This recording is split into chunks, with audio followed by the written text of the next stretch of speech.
suddenly told by my husband Adam to leave. My mind went blank. We got married shortly after finding out I was pregnant a few months ago. The birth is approaching, and I believed we'd soon be happily living together as a family of 3. But now, he's trying to kick me out of the house. Does he expect me, with no income, to survive on my own? Wasn't he looking forward to the arrival of our baby? As I struggled to accept reality, he delivered the final blow. Get out! Don't come back until I say you can. Wait a minute. This is so sudden. I don't understand. Just shut up and leave now. My husband, furious like I've never seen, yelled at me. Terrified by this new side of him, I fled the house. I'm Jane, 28 years old. I studied design at a technical college and got a job at a production company after graduation. Our company gets requests for designs, illustrations, company logos, and brochures. That's where I met my husband Adam. He worked for a fairly large company and came to us for a brochure design. I was assigned to his project, and we had several meetings to ensure everything was done right. At first, it was all business talk, but gradually, we began sharing personal stories. Discovering we both enjoyed movies, we started meeting outside of work. About a year after we met, we began dating. We just celebrated our 2nd anniversary. While eating our anniversary cake, I brought up something important. Hey Adam, I have something important to tell you today. What? You look so serious. You're scaring me. It's not bad news. Phew, okay then. So what's the important news? Well, actually, I pulled an ultrasound photo from an envelope and showed it to him. Seeing it, he widened his eyes and murmured, Is this what I think it is? Yes, I'm pregnant with our baby. Are you serious? No way! Wow! I'm so happy. But why am I tearing up? Don't cry. If you cry, then I will. Oh man, I'm really happy. Thank you. I promise to make you happy. Thank you, Adam. I want to be happy with you and our baby. That's how we decided to go from lovers to spouses. But there was one problem. Adam's mother, Holly, didn't approve of our marriage. When we went to his parents' house to announce the pregnancy and our marriage, his father, Derek, smiled happily. But Holly glared at me and accused me. You seduced my son. What are you playing at?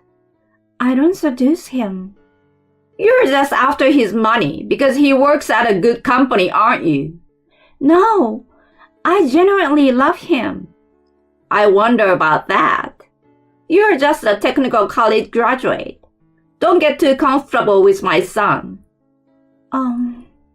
I felt completely invalidated and couldn't hold back my tears.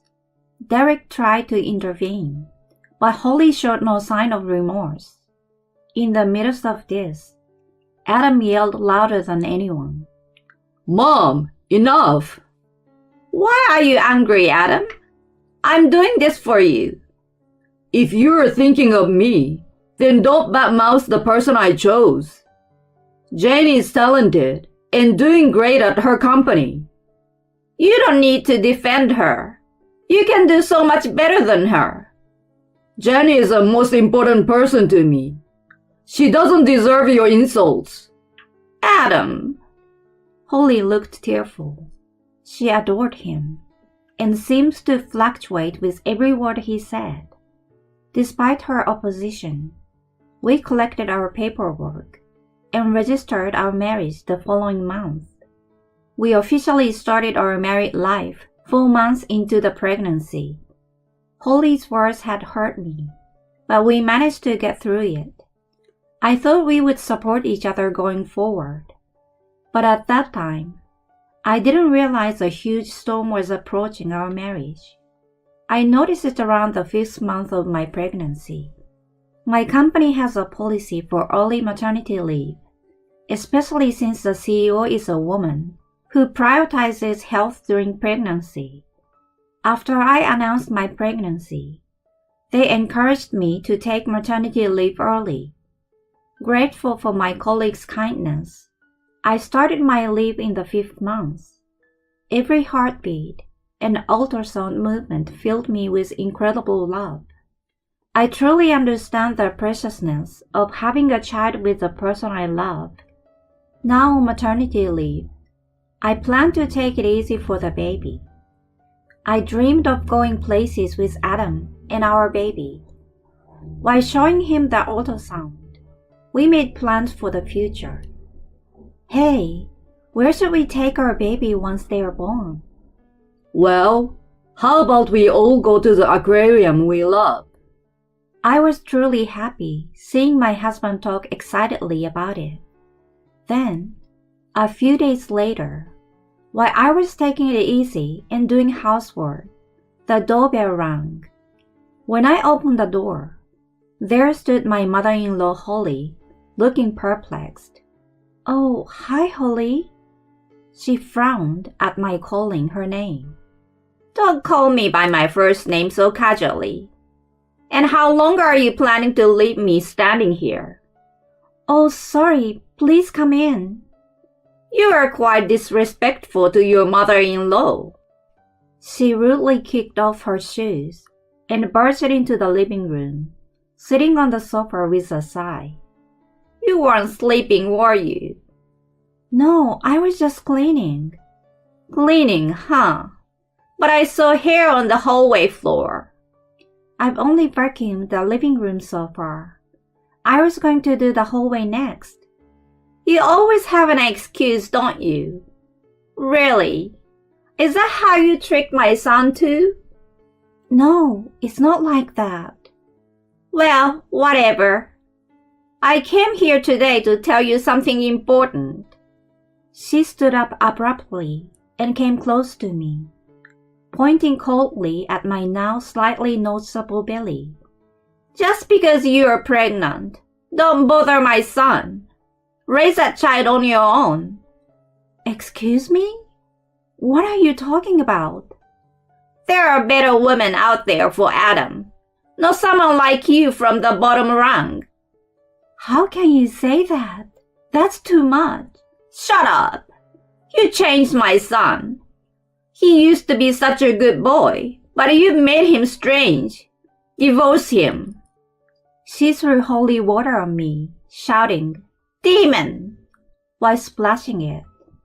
I was beyond keeping my composure. Why? Why does this have to be happen to me? I just want to be happy with Adam and our baby. She seemed satisfied seeing me soaked in holy water, and left soon after. Meanwhile, I felt completely broken. I should tell Adam about this, but I was too ashamed to admit how much his mother hated me. The next day, letters started arriving daily for Adam. At first, he didn't pay much attention, but recently, he has been frowning as he read them. One day, after reading a letter, he crumpled it and trembled. Concerned, I cautiously asked him, "Hey, you have been getting letters recently without a sender."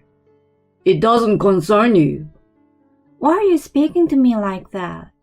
Just drop it. It's my mail, not yours. Sorry. After that day, his attitude became colder.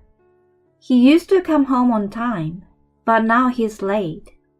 On weekends, he used to go out with me, but now he goes out alone. Whenever I ask what he's doing, he just says, "It's none of your business. Don't worry about it." Even when I told him our baby was a girl, he briefly smiled, but then quickly went back to being expressionless. Can we really continue like this after the baby is born? That thought tightened its grip on my heart. As my pregnancy moved into the later stages, and the due date was 3 months away, Adam came home early one day, looking gloomier than ever. The air was so heavy, I struggled to speak. But knowing something serious was up, I forced myself to ask, "Adam, is something wrong?" He wouldn't look at me. Then, in a shocking cold voice, he said something I will never forget. "Get out!" What? His abrupt words left me completely stunned. I was about to give birth, yet he's asking me to leave? The reality that I was being thrown out of my home was inescapable. He really wants me, with no income, to survive on my own? Wasn't he excited for our baby's arrival? As I couldn't comprehend this, he delivered the final blow. "Get out! Don't come back until I say you can." Wait a minute. This is so sudden, I don't understand. "Just shut up and leave now." Terrified my yelling husband, my legs shook. Not knowing what to do, I quickly packed some things and called my father. He said he would come to pick me up, and I decided to take refuge at my parents' house for a while. That's how I left the house, as if fleeing. The following days were tough. Adam wouldn't reply to my messages or calls. My father apparently talked to him once, but he was vague about the conversation. Why could my father talk to him, but not me? I couldn't stop crying from the shock. The next month, while cooking with my mom, the doorbell rang. My dad unusually answered it, so I continued cooking. Then, he called my mom and me into the living room. There stood Adam and Holly. "Adam, it's been a while." "Jane, have you been okay?" "How could I be okay? You've been ignoring all my calls and messages. What have you been doing?" Why? I couldn't suppress my questions and ended up speaking harshly. My pent-up anger and sadness had definitely reached a peak.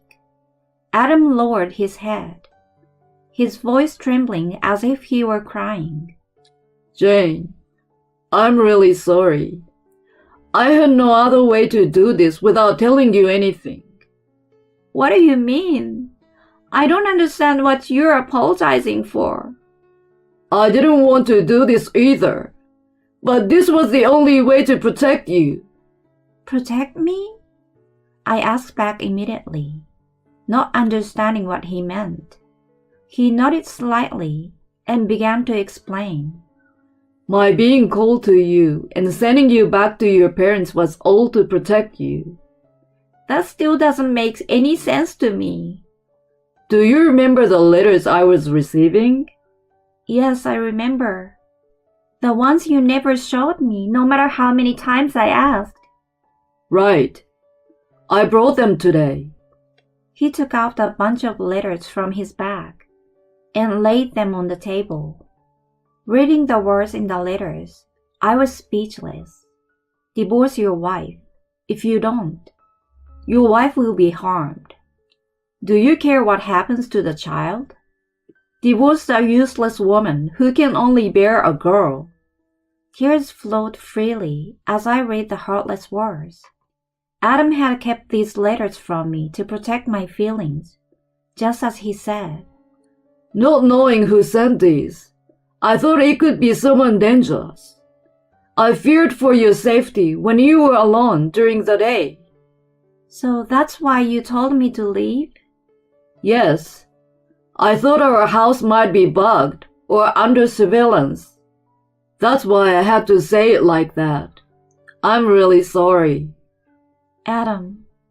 As I explained everything to your father over the phone and asked him to relay the message to your mother, I just wanted you to be kept in the dark until everything was settled. Why? Why did you have to bear this alone? Then he showed a troubled smile and spoke tearfully. Because you're kind but stubborn. If I told you everything, I knew you'd say, I'm fine, I want to stay with you, and refuse to go to your parents. Well, I knew you'd insist on facing this together. My parents nodded in agreement. I then asked about something that had been bothering me. Adam, why did you bring your mother here? The atmosphere froze with my question. Adam, trembling, confessed. The sender of the letters was actually my mom. No way! She's your mother. She wouldn't... She told me something. She splashed holy water at you, didn't she? Yes, that happened. She was determined to make us divorce. When I mentioned consulting the police about the letters, she immediately confessed. That's unbelievable. Holly, pale-faced and downcast, winced when I called her name. She then glared at me and yelled, It's all your fault! My son hates me because of you! Holly, if it weren't for you, Adam would still be with me. Overwhelmed, she screamed in distress, leaving my parents and me speechless. Adam, remaining composed, firmly grabbed her arm and spoke sternly. Enough already! How much trouble do you need to cause? You promised to apologize today, coming here. But she took you away from me, from your mother. Nonsense. You have no right to call yourself a mother after sending those criminal letters. I won't let you meet our child, and I won't see you again. Our relationship ends today. Stay out of our lives. No! Adam, please forgive me.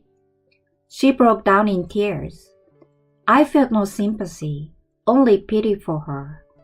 Later, her husband Derek forcefully took her home.